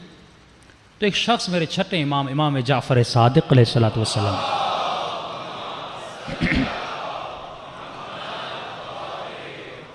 مولا کی خدمت میں آیا. کہا مولا فلاں شخص بڑا دنیا دار ہے، یہ کہوں اہل دنیا ہے. امام نے کہا کیوں، کیا کرتا ہے؟ کہا مولا کاروبار کرتا ہے، بزنس کرتا ہے. تو امام نے کہا اگر وہ کاروبار اپنی عزت کو بچانے کے لیے کر رہا ہے، اگر وہ پیسہ اس لیے کما رہا ہے تاکہ معاشرے میں عزت حاصل کرے، اپنی عزت بچائے، تو یہ عین عبادت ہے. یہ کیا ہے؟ عین عبادت ہے. رسول خدا گزر رہے تھے، ایک مزدور کو دیکھا جو مزدوری کر کے آیا، اس کے ناخن پر مٹی لگی ہوئی تھی. رسول خدا نے اس مزدور کے ناخنوں پہ لگی ہوئی مٹی کا بوسہ لیا. فرمایا یہ مزدور جو رزق حلال کمانے کے لیے گیا ہے اور مزدوری کر کے آیا ہے، اس کے پسینے کے قطرے نہیں ہیں بلکہ تسبیح الہی کے دانے ہیں. ہاں اس طرح اگر کوئی زندگی گزارے. لیکن کیسے گزرے گی یہ زندگی؟ 2 چیزیں، سبجیکٹ اور آبجیکٹ. یہ انسان بھول جاتا ہے، یہاں پہ آ کے انسان اٹک جاتا ہے. ہدف زندگی کیا ہے؟ اس کو ایک مثال میں آپ کو سمجھاؤں. آپ یہاں سے گئے مشہد یا کربلا یا مدینے، ہدف کیا تھا مشہد جانے کا؟ کئی لوگ زیارت کا ہدف غلط بناتے ہیں، کہتے مولانا مشہد آ رہے ہیں، ہمیں شمال گھومنا ہے، اصفہان گھومنا ہے، شیراز گھومنا ہے. اگر ہدف یہ تھا میں ایران اس لیے جا رہا ہوں تاکہ شمال اور اصفہان گھوموں، تو زیارت کا ثواب نہیں ملے گا. ہدف اصلی کیا ہونا چاہیے؟ امام رضا کی زیارت کے لیے جا رہا. کبھی آپ نے سوچا خدا نے کعبے کو مکے میں کیوں رکھا؟ اٹلی میں رکھتا، سوئٹزرلینڈ میں رکھتا، کشمیر میں رکھتا کہ ہم یعنی زیارت بھی ہو جاتی، ساتھ ساتھ میں تفریح بھی ہو جاتی. لیکن خدا نے اپنا گھر اس سرزمین پہ بنایا جو زمین ذی زرع ہے. پتھریلی زمین، سخت ترین زمین، شدت کی گرمی، کہ جب میری زیارت پر آؤ تمہارا خیال باغوں کی طرف نہیں جائے، صرف میرے کعبے کی طرف رہے. وہاں تو گھومنے نہیں آ رہا، تو میری اللہ کی زیارت کے لیے آ رہا ہے، تو کعبۃ اللہ کی زیارت کے لیے. تمام تر سختیاں اللہ نے وہاں پہ رکھی، مکے میں رکھی. اگر ہدف مثلا مشہد گئے، مثال کو غور سے سنیے گا تاکہ آپ کو سمجھ میں آ جائے. مشہد گئے، ہدف تھا میں امام حسین کی زیارت کروں یا امام رضا کی زیارت کروں. مشہد پہنچے، آپ کی فلائٹ تھی فرسٹ ڈیٹ کو، آپ کی ریٹرن تاریخ ہے مثلا 20 کو. آپ ہوٹل میں جا کے آپ نے روم لیا، ہدف تھا امام کی زیارت. پہلے دن آپ روم میں گئے، آپ نے دیکھا کہ بھائی ہوٹل کے کمرے کے پردے کے رنگ اچھا نہیں. آپ بازار میں گئے، آپ نے نیا پردہ لیا کہ بھائی اس روم کو اچھا کرنا ہے، آپ نے پردہ لگا لیا. آپ نے دیکھا دیواروں کا رنگ بھی اچھا نہیں ہے، آپ نے ایک اچھا سا کلر لیا، دیواروں کو بنایا. آپ نے دیکھا بیڈ بھی ٹوٹا ہوا ہے، دور دراز گئے، کسی نجار کو لے کر آئے، اس نے پھر بیڈ کو بنانا شروع کیا. ہدف کیا تھا؟ ہدف کیا تھا؟ زیارت امام رضا. لیکن یہ کن چکروں میں لگ گیا؟ ہوٹل کو بنانے میں. ہوٹل کے کپ اچھے نہیں ہیں، نئے کپ لانا شروع کر دیے. بیڈ شیٹ اچھی نہیں، بیڈ شیٹ بنانا شروع کر دی. کبھی کبھی اگر زیارت پہ جاتا بھی تھا تو پھر بھی اس کے ذہن میں وہ ہوٹل کا روم تھا کہ جلدی واپس جاؤں اور جا کر ہوٹل کے روم کو کیا کر دوں؟ صحیح کر دوں، ہوٹل کی نلکیاں صحیح کر دوں. مثال کے طور پہ بیان کر رہا ہوں. اچانک اس کو پتا چلا بھائی تمہاری ریٹرن فلائٹ کی ڈیٹ آ گئی. اب اس کے ذہن میں آیا، ارے میں آیا تو امام رضا کی زیارت کے لیے، میں تو ہوٹل کا مجھے ایک دن زیادہ دو، میں مولا کی زیارت کروں. آواز آئے گی فلائٹ کنفرم ہے، ریٹرن پالیسی نہیں ہے. مولا فرماتی یہ دنیا میں آیا، ثروت بناؤ، مال بناؤ، دولت بناؤ، لیکن یہ دولت ہدف نہیں ہے. دنیا بناؤ آخرت کے لیے، دنیا کے لیے نہ بناؤ. اگر دنیا کے لیے بناؤ گے تو تباہ و برباد ہو جاؤ گے. تو یہ دنیا میں آیا، اتنا بزی ہو گیا کہ یہ بھول ہی گیا کہ میں یہاں آیا کیوں تھا، کس مقصد کے لیے آیا تھا. مقصد تھا معاد، مقصد تھا قیامت، مقصد تھا آخرت کو سنوارنا، جو یہ بھول گیا. اب جب ملک الموت پہ نگاہ پڑتی ہے، کہتا ہے مجھے ارجعونی، مجھے پلٹاؤ، ایک دن فلائٹ کا ایکسٹرا مجھے دے دو، میں تو بھول ہی گیا تھا میں دنیا میں کیوں گیا تھا. آواز آئے گی کلا کلا، جو غفلت میں رہتا ہے اس کے لیے کوئی پلٹنا نہیں ہے. فرعون نے بھی جب ملک الموت کو دیکھا تھا کہا تھا آمنتو، میں ایمان لے کر آیا موسیٰ پر، رب موسیٰ پر. آواز آئی اب کا ایمان کسی کام کا نہیں ہے. کیوں کہا ہر مرنے والا علی ابن ابی طالب کی زیارت کرے گا، چاہے مومن ہو یا منافق ہو. اور جب مومن مولا کو دیکھے گا خوش ہوگا کیونکہ اس نے اپنا ہدف پورا کیا تھا. لیکن جب گنہگار علی کو دیکھے گا، منافق علی کو دیکھے گا، تو مولا فرماتے ہیں اتنی حسرت کھائے گا، اے کاش میں نے زندگی میں علی کی باتوں کو مانا ہوتا. معصوم کا فرمان سنیے، فرماتے ہیں اہل قیامت کی اگر حسرت کو خدا دنیا پہ ظاہر کر دے تو سارے اہل دنیا مر جائیں. اس حسرت میں شدت اتنی ہے. عرفاء اولیاء اللہ موت کو جب یاد کرتے تھے تو کم از کم ہفتے میں ایک مرتبہ قبرستان جاتے تھے. مجھے سی ویو جانے کا ٹائم ہے، مجھے 2 گھنٹہ ڈرامے دیکھنے کا ٹائم ہے. تو میری زندگی کی ایکٹیویٹی بتاتی ہے کہ آخرت کی میری زندگی میں کوئی ویلیو نہیں ہے. ایران کے بہت بڑے اصفہان کے عالم دین، ان کی روٹین تھی کہ یہ ہر شب جمعہ قبرستان جاتے تھے، اور قبرستان میں ایک چھوٹی سی مسجد اور حجرہ تھا، وہاں پوری رات عبادت کرتے تھے، اللہ کو یاد کرتے تھے، آخرت کو یاد کرتے تھے، جو سفر ابدی ہے اس کو یاد کرتے تھے. کہتے ایک دن جب میں اس قبرستان میں پہنچا اور نماز تہجد پڑھی، شب جمعہ کے اعمال بہت زیادہ ہیں مفاتیح الجنان میں. خود جب آپ فلسفہ نماز تہجد کیا ہے کہ جب نماز وتر میں آپ قنوت میں کھڑے ہو جاتے ہیں، کیوں کہا گیا مردوں کو یاد کرو، 21 مردوں کو، تاکہ کم از کم 21 جو دنیا سے تمہارے دوست اقربا گئے تمہارے ذہن میں ہوں. جب وہ 21 گئے ہیں تو ایک دن آئے گا 22واں بھی میرا نام ہوگا. آج میں ان کو یاد کر رہا ہوں، ایک دن ایک مومن آئے گا اپنی نماز کے قنوت میں مجھے بھی یاد کرے گا. فرمایا اگر انبیاء کی صفوں میں شامل ہونا ہے، اگر ہمراہ اور ہمسائے انبیاء بننا ہے، تو عادت بنا دو اپنی نماز عشاء اور نماز مغرب کے درمیان 2 رکعت نماز وحشت قبر پڑھا کرو، کسی نہ کسی مومن کے لیے. اے خدا دنیا میں کہیں پر بھی کوئی علی والا گزر گیا ہے، میں 2 رکعت نماز وحشت قبر پڑھتا ہوں، ایک دن یہ وحشت قبر میرے اوپر بھی تو آئے گی نا، ایک دن مجھے بھی تو لیٹا کر چلا جائیں گے نا، تو یقیناً کوئی نہ کوئی پھر آپ کے لیے بھی کیا کرے گا، نماز وحشت قبر پڑھے گا۔ تو فلسفہ نماز تہجد یہ ہے، کہتا میں رات کو نماز تہجد پڑھ رہا تھا، اسی دن رات کو ایک مردے کو لایا گیا، تو اسی مسجد کے ساتھ ہی غسل خانہ تھا، وہ جو مردہ شور تھا مردوں کو دھونے والا، اس نے دھویا، مردہ میرے سامنے رکھا اور اس کو کفن باندھ رہا تھا، میں اپنی نماز میں مشغول تھا۔ کہتا یہاں میں نے نماز ختم کر کے سجدے میں گیا تو مجھے عجیب چیخوں کی آواز آئی، آہ و بکا کی آواز آئی، اتنا اس آواز میں وحشت تھی کہ میں سجدے سے اپنا سر اٹھا بھی نہیں سکتا تھا۔ کہتا تھا یہ اس کو کفن باندھ رہا تھا، میں دیکھ رہا اس کو آوازیں نہیں آ رہی، لیکن اچانک خدا نے میرے کانوں کو کھول دیا، برزخی کان کھل گئے کہ وَعْبُدْ رَبَّكَ حَتَّى يَأْتِيَكَ الْيَقِينُ، اتنی عبادت کر تاکہ تجھے مقام یقین ملے۔ مقام یقین کا کیا مطلب؟ علم الیقین، عین الیقین، حق الیقین۔ ہم علم الیقین کی منزل پر ہیں، آپ سب کو پتا ہے قیامت ہے لیکن آپ نے دیکھی نہیں، آپ سب کو پتا ہے قبر آئے گی لیکن آپ نے دیکھا نہیں، آپ سب کو پتا ہے جہنم کی آگ گرم ہے، زقوم ہے، حمیم ہے، لیکن آپ نے دیکھا نہیں۔ ہم پہلی منزل پر ہیں علم الیقین، دوسری منزل ہے عین الیقین، آنکھوں سے دیکھو، آخری منزل ہے حق الیقین، یقین راسخ ہو جاتا ہے۔ حضرت ابراہیم جیسا نبی کہتا ہے خدا مجھے دکھاؤ تم زندہ کس طرح کرتے ہو، مارتے کس طرح ہوں، تو جب انسان دیکھتا ہے یقین راسخ ہو جاتا ہے۔ تو جو عبادت کثرت سے کرتا ہے یقیناً خدا خواب کے ذریعے سے کسی نہ کسی منظر کے ذریعے سے اسے یقین دلاتا ہے۔ اب جب یقین آتا ہے اس کے عمل میں حد سے زیادہ مضبوطی آ جاتی ہے۔ کہتا ہے میں نے نماز پڑھی، وہ کفن باندھ رہا ہے بڑی نرمی سے، اسے پتہ نہیں لگ رہا، لیکن یہ آوازیں میری کانوں تک آ رہی تھیں، وحشت بھری آوازیں، درد بھری آوازیں، گویا کسی پہ عذاب کیا جا رہا ہو اور وہ بندہ خدا چیخ رہا تھا۔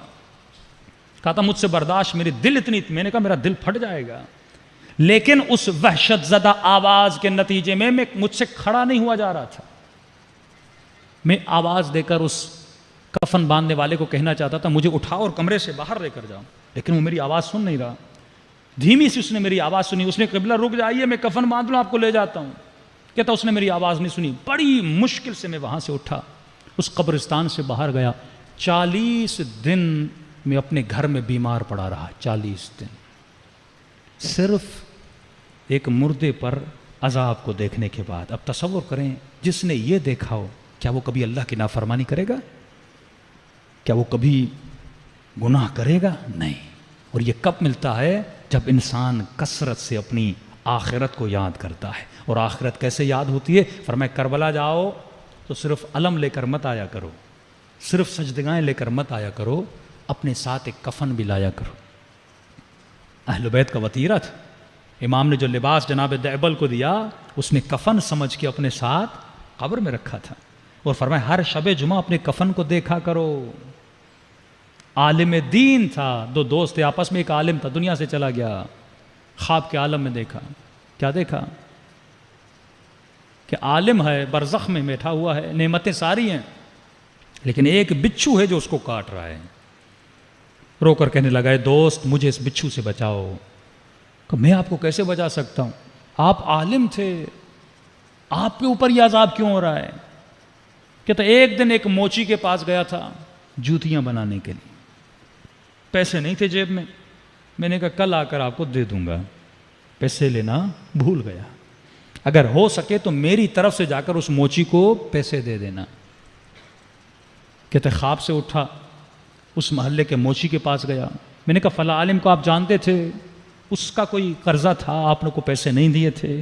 کہاں ایک دن آیا تھا، جوتی بنائی تھی، اس کے پیسے میرے پاس رہتے تھے، مجھے خبر ملی کہ وہ مر گیا ہے، میں اس کے بیٹے سے جا کے ملا، میں نے کہا بابا نے کوئی وصیت کی تھی کہ کس سے کیا لیا ہے اور کس سے نہیں لیا؟ کہ نہیں بابا نے کوئی وصیت نہیں کی۔ کہتا میں نے دل میں کہا یہ کیسا عالم ہے جو لوگوں کا حق کھا کے بیٹھا ہے لیکن اس نے ایک وصیت بھی نہیں کی۔ 15 سال کے بعد بعض مراجع کے نزدیک وصیت لکھنا واجب ہے، بعض مراجع کے نزدیک اگر کسی کا حق کھایا ہے، کسی کا نہیں کھایا، لکھ لو تاکہ کل مر جاؤ تو کم از کم یادات ہو جائے۔ مومن نے کہا مولانا میں نے لکھ لیا ہے، میری اتنی قضا نمازیں ہیں اور میرا بیٹا دے دے۔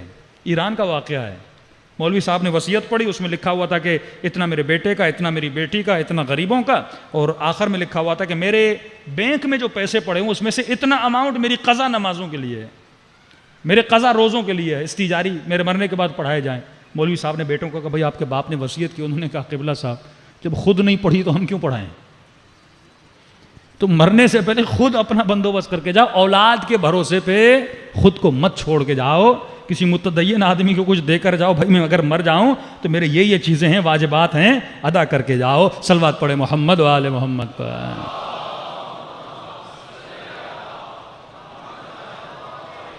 قرآن کی آیت بھی ہے رضوا بالحیات الدنیا واطمأنوا بہا، کہ جو دنیا کی حیات پہ راضی ہو گئے اور مطمئن ہو گئے کہ جو ہو دنیا میں ہم کر رہے ہیں سب صحیح ہے، فرماتے ہیں ان کی جزا جہنم ہے۔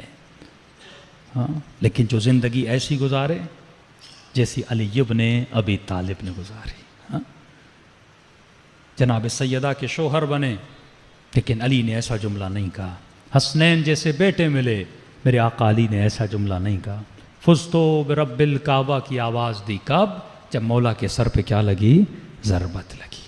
شیرین ترین لحظہ، سب سے لذت آور ترین لحظہ اہل بیت کی زندگی کا وہ تھا جب ان کی روح پرواز کر رہی تھی، کیونکہ وہ لقاء اللہ کی منزل پہ جا رہے تھے۔ یہ شوق انسان کے وجود میں ہونا چاہیے کہ زندگی ایسی گزاروں کہ سر جب سرہانے پہ رکھا جائے مجھے علی ابن ابی طالب کی زیارت نصیب ہو جائے۔ صلوات پڑھے محمد و آل محمد۔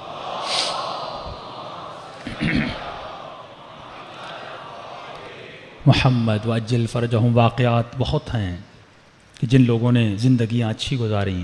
میں نے کئی مرتبہ مجلسوں میں سندھ کے بہت بڑے عالم دین قبلہ غلام مہدی نجفی صاحب جانتے ہیں، ایک عارف شخصیت سندھ میں گزرے ہیں۔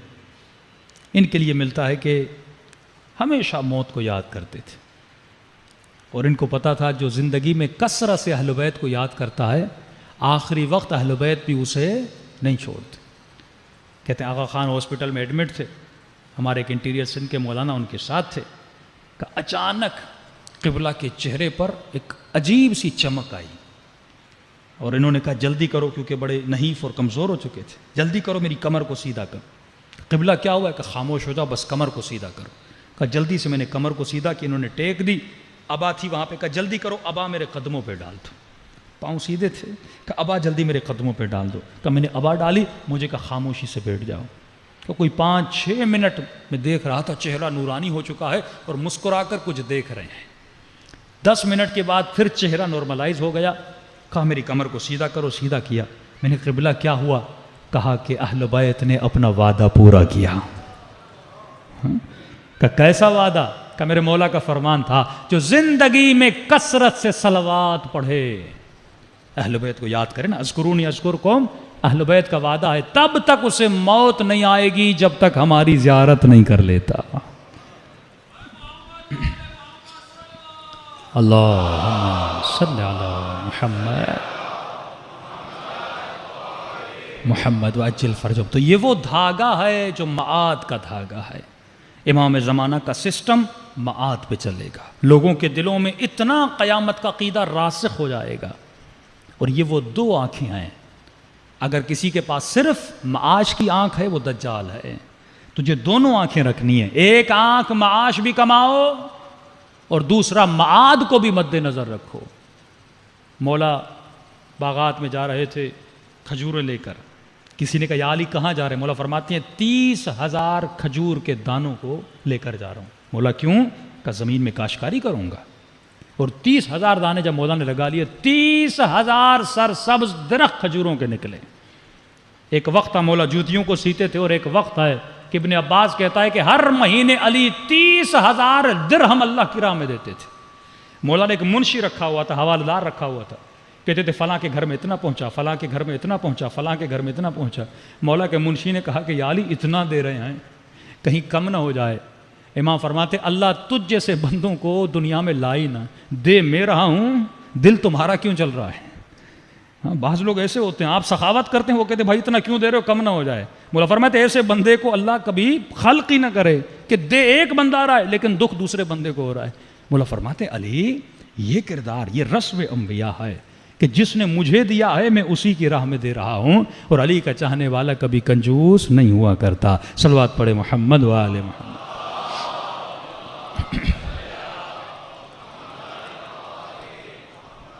اہل بیت کا نام، اہل بیت کا ذکر اگر ہم تک پہنچا، لوگوں نے قربانیاں دیں، تب جا کے اس مقام پہ آپ پہنچے ہیں۔ یہ واقعہ آپ نے بارہا سنا کہ ایک مومن ایک مومنہ ہر سال امام حسین کا فرش بچھاتے، لیکن ایک دن آیا کہ تنگی آ گئی، پیسے کم ہو گئے۔ شوہر نے بیوی سے کہا میرے پاس کچھ بھی نہیں بچا، کہ تمہارے پاس کچھ بالیاں ہوں، کوئی سونے کا ہار ہو تو مجھے دو، اس کو بیچوں۔ بیوی نے کہا یہ کیسا سوال کر رہے ہو، اگر میرے پاس ہوتا کیا میں چھپاتی؟ میں خود تمہیں دیتی کہ جا کر بیچ کے لاؤ اور امام حسین کا ذکر کروانا ہے۔ دونوں بیٹھ گئے، کیونکہ ہر سال جو بندہ کام کروائے اور اچانک اس کے اوپر تنگی آ جائے، لوگ تو انتظار رکھتے ہیں، اس کے گھر میں تو ہر سال مجلس ہوتی ہے۔ کچھ بھی نہیں بچا تھا۔ شوہر نے کہا ایک راستہ ہے، اگر تو اپنے دل پہ پتھر رکھے۔ بیوی نے کہا یہ بھی کوئی پوچھنے کی بات ہے، میری جان حسین ابن علی پہ قربان۔ کہا وہ جان سے زیادہ ہے۔ کہا کیا کہنا چاہتے ہو؟ اب یہ پرانا زمانہ تھا، غلاموں کا زمانہ۔ کہا اللہ نے ہمیں ایک جوان بیٹا دیا ہے، اگر تو راضی ہو جائے، ماں ہے، ماں کی اجازت ہوگی تو لے جاؤں گا نا، اگر تو راضی ہو جائے اسے میں بردہ فروش یعنی غلاموں کی بازار میں بیچ کے آؤں، اس سے جو پیسے ملیں گے ہم 10 دن امام حسین کی مجلس کروائیں گے۔ یہ خاتون کہتی ہے پہلے تو میں چپ ہو گئی، کہنا اور کرنا بہت زمین و آسمان کا فرق۔ اس کا شوہر کہتا ہے کہ رونے لگی۔ شوہر نے کہا رو کیوں رہی ہو؟ بیٹا نہیں لے جاتا، میں پوچھ رہا ہوں۔ چلو اس سال مجلسیں نہیں کروائیں گے، لوگوں کو بتا دیں گے بھائی ہمارے پاس کچھ بھی نہیں ہے۔ کہا نہیں اس لیے نہیں رو رہی۔ کہا کیوں رو رہی ہو؟ کہا رو اس لیے رہی ہوں کہ جب بھی سیدہ زینب کے مصائب سنتی تھی تو کہتی تھی بی بی اگر میرا بیٹا کربلا میں ہوتا آپ کی چادر نہ لوٹتی، بی بی اگر میرا بیٹا کربلا میں ہوتا پہلے میں بھیجتی علی اکبر کو قربان ہونے سے پہلے۔ کہ آج سوچ رہی ہوں میں نے کہا تو تھا، لیکن آج جب قربانی کی باری آئی ہے تو میرا دل لرز گیا ہے۔ کہ لے جاؤ ایسے لاکھ بیٹے زینب پہ قربان، لیکن جلدی لے جاؤ کہیں نفس پھر مجھ پہ غلبہ نہ کرے۔ اس باپ نے اپنے جواں کڑیل بیٹے کو اٹھایا، بردہ فروشوں کی بازار میں آیا۔ اب بازار کے کچھ اصول ہوتے ہیں، وہاں پہ جب غلاموں کو لایا جاتا تھا تو ان کا رقم یا ان کا پیسہ زیادہ لگتا تھا جو ہٹے کٹے ہوں، جسمانی اعتبار سے مضبوط ہوں، کیونکہ غلاموں سے کام کروایا جاتا ہے۔ اس کا بیٹا 14-15 سال کا کمزور سا بیٹا، نحیف سا بیٹا، جب اس نے لا کر غلاموں کی بازار میں کھڑا کیا اور اس نے سوچا کہ 10 دن میں کتنے اخراجات ہوں گے، ایک رقم اس نے سوچ کے رکھی تھی۔ جو بھی آتا تھا کہتا تھا یہ تو کمزور ہے، اس کے اتنے پیسے ہم نہیں دیں گے۔ صبح سے شام گزر گئی، غلام بکتے رہے، لیکن اس کے بیٹے کی کسی نے اچھی رقم نہیں لگائی۔ کہتا ہے مایوس ہوا، امام حسین کو مخاطب کیا، مولا میں تو لایا تھا لیکن اگر کوئی خرید نہیں رہا تو مولا میں کروں تو کیا کروں؟ کہا بیچ دو خود کو حسین کی راہ میں، تیرا خریدار حسین بن جائے گا۔ کہتا ہے اتنے میں گھوڑے سوار آیا، عربی لباس پہنا ہوا ہے، چہرے پہ نقاب لگا ہوا ہے، جو رقم میں نے سوچی تھی اس سے بھی زیادہ مجھے عطا کی اور میرے بیٹے کو لے کر چلا گیا۔ کہا بہت خوش ہوا، حسین نے آواز سن لی، وہ پیسے سکے لے کر گھر آیا، امام حسین کی مجلس کروائی۔ پہلا دن گزرا، شکر خدا کیا، دوسرا دن گزرا، تیسرا دن گزرا، چھٹی رات جب آئی تو رات کو جب سو رہا تھا تو اچانک مجھے رونے کی آواز آئی۔ بستر پر جیسے بیٹھا تو دیکھا دائیں طرف میری بیوی رو رہی ہے۔ میں نے کہا خاتون کیا ہوا، کیوں رو رہی ہو؟ کیا پچھتا رہی ہو کہ تم نے بیٹا دیا ہے؟ کیا افسوس ہو رہا ہے کہ حسین کی راہ میں بیٹے کو بیچا کیوں؟ کہا نہیں افسوس نہیں ہو رہا، لیکن ماں ہوں، یہ سوچ رہی ہوں اللہ جانے اس کا مالک کیسا ہوگا، بیٹا کہاں سویا ہوگا، کھانا دیا ہوگا کہ نہیں دیا ہوگا؟ کہیں میرے لال کو مار تو نہیں رہا ہوگا؟ جب ماں نے بین کرنا شروع کر دیے تو باپ بھی رو پڑا. اب جب دونوں رونے لگے تو اچانک گھر کے دروازے پہ دستک ہوئی. اٹھا جا کر دروازہ کھولا, اور جب دروازہ کھولا تو پریشانی کے عالم میں کیا دیکھا, جوان بیٹا دروازے پہ کھڑا ہے. بیٹا دوڑا دوڑا آیا اور باپ کے سینے سے لپٹ گیا, دوڑا دوڑا گیا اور ماں کے سینے سے لپٹ گیا. خوشی کا عالم ان کے گھر میں تھا, لیکن باپ نے جلدی سے بیٹے کو جدا کیا. کہا میرے لال, میں نے پوری زندگی حلال کی کمائی سے حسین کی مجلس کروائی ہے, کہیں تم مالک کو چھوڑ کے بھاگ کے تو نہیں آیا؟ یہ پیسہ حرام کا ہو جائے گا. میں حسین کی مجلس لقمہ حرام سے نہیں کروانا چاہتا. بیٹے نے کہا بابا میں بھی جانتا ہوں آپ نے مجھے کیوں بھیجا تھا. میں نہیں چھوڑ کے آیا, مالک نے خود آزاد کر دیا. کہا اتنی رقم دی, تجھے آزاد کیوں کیا؟ کہا بابا آپ جانتے ہیں جب آیا تھا عربی لباس تھا. ہاں میرے لال. کہا مجھے گھر لے گئے, ان 6 دنوں میں مجھ سے کوئی کام نہیں لیا, کھانا ٹائم پہ ملتا تھا, اچھا بستر مجھے دیا, مجھ سے میری زبان میں بات کرنے لگا. میں نے کہا آپ تو عرب ہیں, آپ کو میری زبان کا کیسے پتا؟ کہا ہم وہ ہیں جو کائنات کی ہر زبان جانتے ہیں. کہا بابا آج ہی کی رات مجھے اماں کی بڑی یاد آ رہی تھی, دل تڑپ رہا تھا, میں رو رہا تھا. جیسے اس نے میرے رونے کی آواز سنی پھر آیا, کہنے لگا اے جواں رو کیوں رہا ہے؟ میں نے کہا ماں کی یاد آئی ہے, باپ کی یاد آئی ہے. کہا ماں باپ پیار کرتے تھے؟ میں نے کہا ہاں بڑا پیار کرتے تھے. کہا یہ کیسے ماں باپ ہیں, تجھ سے پیار کرتے تھے اور تجھے بیچ بھی دیا؟ کہا مجھ سے پیار کرتے تھے لیکن حسین سے زیادہ کرتے تھے. مجھ سے پیار تھا پر آل رسول سے زیادہ پیار تھا. کہا کیوں بیچا؟ کہا حسین ابن علی کے لیے بیچ لیا تھا. کہا کھڑا ہو جا, میں نے تجھے آزاد کر دیا, جا اپنے ماں باپ سے جا کر مل. میں نے کہا آقا آپ مجھے آزاد کیوں کر رہے ہیں؟ کہا مجھ سے بہتر کون جانتا ہے بیٹوں کی جدائی کا درد کیا ہوتا.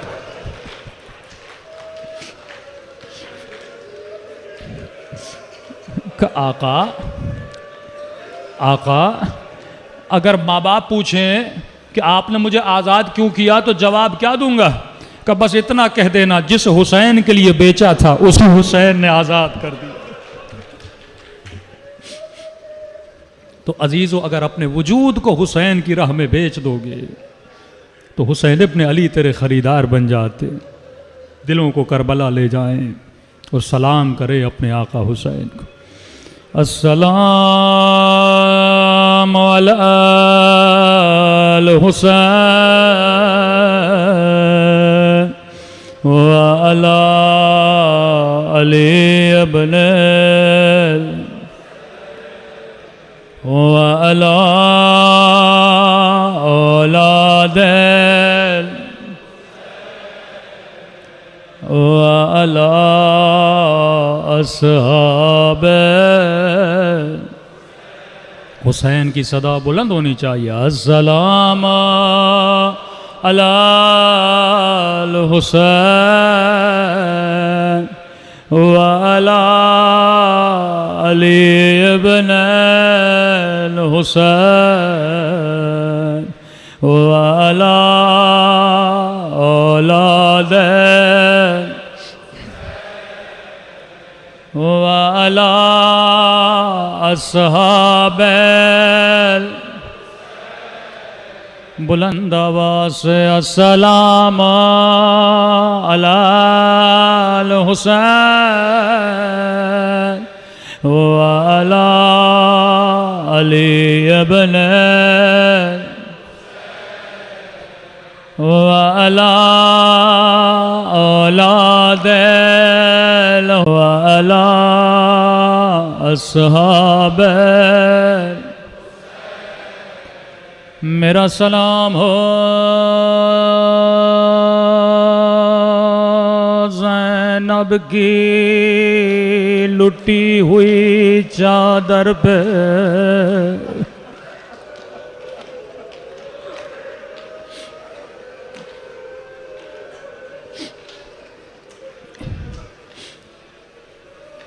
میرا سلام ہو زینب کی لٹی ہوئی چادر پہ، اگر اس جملے پہ کسی مومن کی روح نکل بھی جائے تو کم ہے۔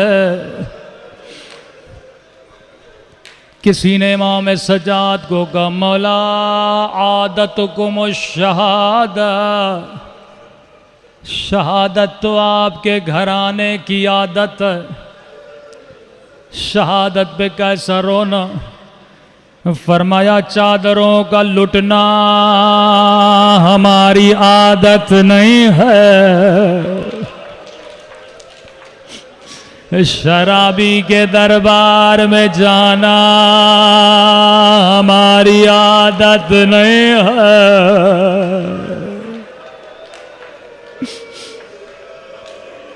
اکبر شہید ہوا، ہاں شہادت میرا ورثہ تھا، لیکن ماؤں بہنوں کے ہاتھوں میں رسیاں،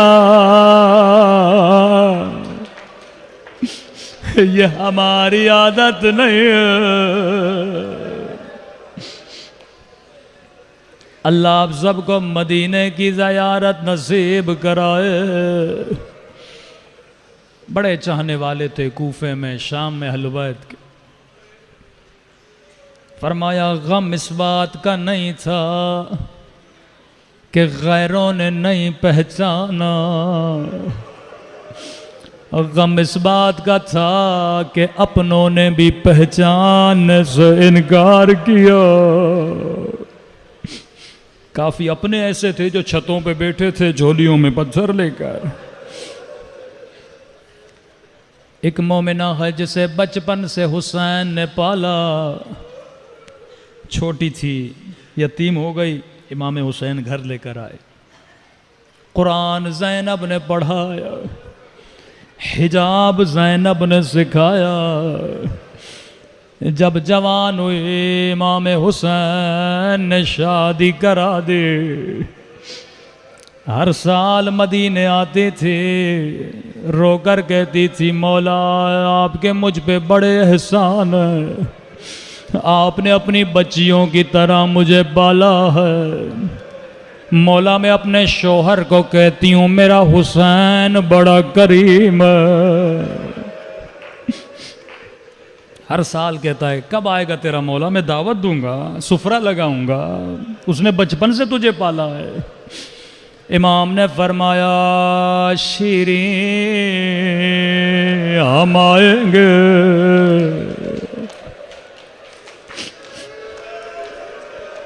اللہ کسی مومن کو یہ منظر نہ دکھائے جو شیریں نے دیکھے، جگر پھٹ جائے۔ فرمایا شیریں ہم آئیں گے لیکن تو پہچان نہ سکو گی۔ اتنا سننا تھا، شیریں کھڑی ہو گئی کہ مولا ان آنکھوں کو نکال دو جو حسین کو نہ پہچانے۔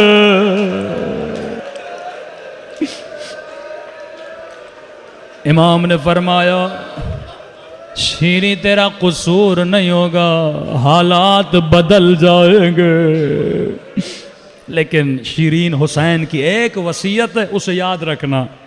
مولا سر آنکھوں پہ جو کہیں میں کرنے کے لیے تیار ہوں۔ فرمایا شیریں قیدی بڑے مظلوم ہوتے ہیں، قیدیوں کا خاص خیال رکھنا۔ عزیزو حالات بدل گئے، زینب کی چادر لٹ گئی، سکینہ یتیم ہو گئی، حسین کا سر کٹ چکا، عباس کے بازو کٹ چکے، رباب کی گودی اجڑ گئے۔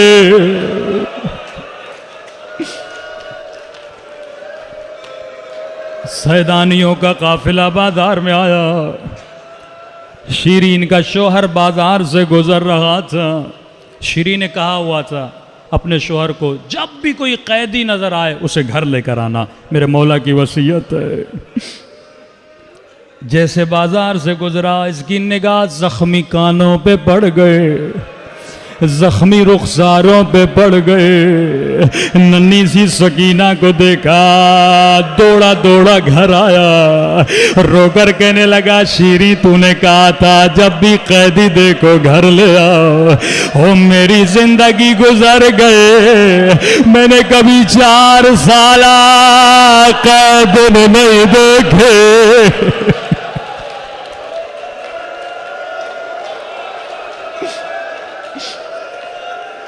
اللہ اکبر۔ کہ جلدی کرو قیدیوں کو گھر لے کر آؤ۔ تصور کر کے رو، عجیب منظر تھا۔ ایک مرتبہ قیدی بیبیاں شیرین کے گھر میں آئے۔ اللہ جانے زینب پہ کیا گزر رہے ہوگے، جسے زینب نے حجاب سکھایا تھا اس کے سر پہ چادر موجود ہے، لیکن علی کی بیٹی نبی کی نوازے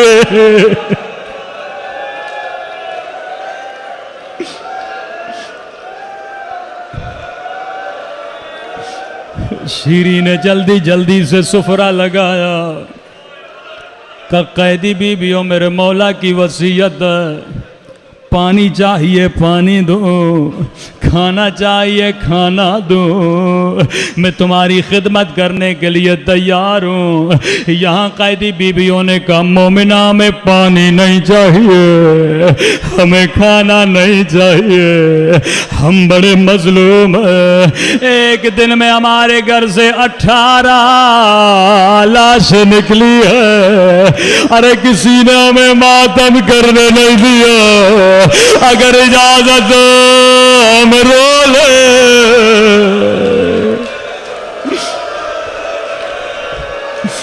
اگر اجازت دو ہم ماتم کر لیں۔ کہ قیدی بیبیوں میں کیوں روکوں گے، جتنا ماتم کرنا ہے کر لو۔ یہاں قیدی بیبیوں نے حلقہ بنایا۔ ایک مرتبہ ایک قیدی بیوی اٹھی، بڑا درد بھرا بیان کیا، رو کر کہنے لگی اے عباد کے غریب بھیا، اے عباد کے پیاسے بھیا۔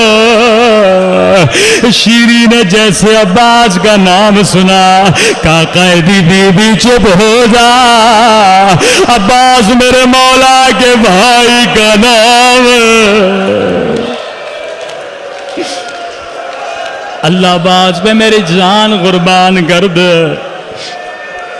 بیبیاں بیٹھ گئیں، شیریں تیرا گھر ہے، کیا کریں؟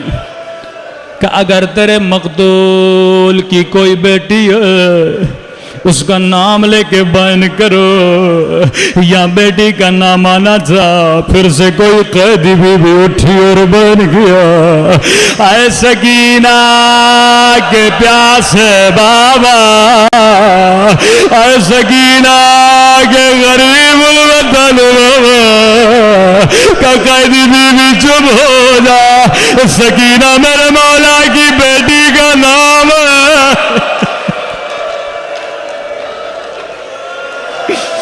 اللہ میرا مولا کی خیر کرے۔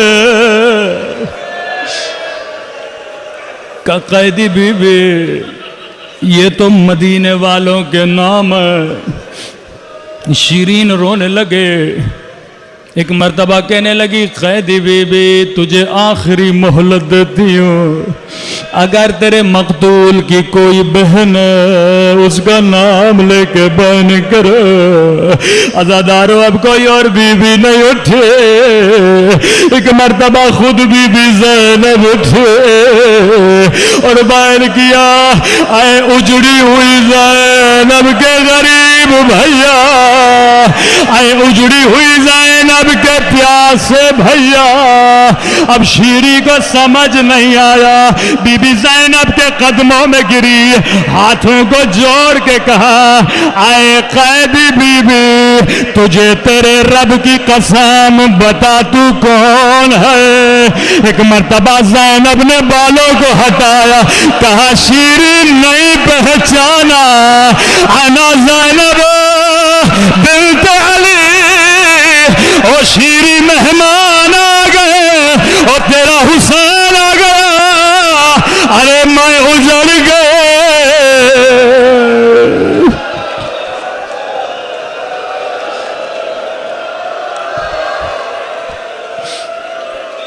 الا لعنت اللہ علی القوم الظالمین۔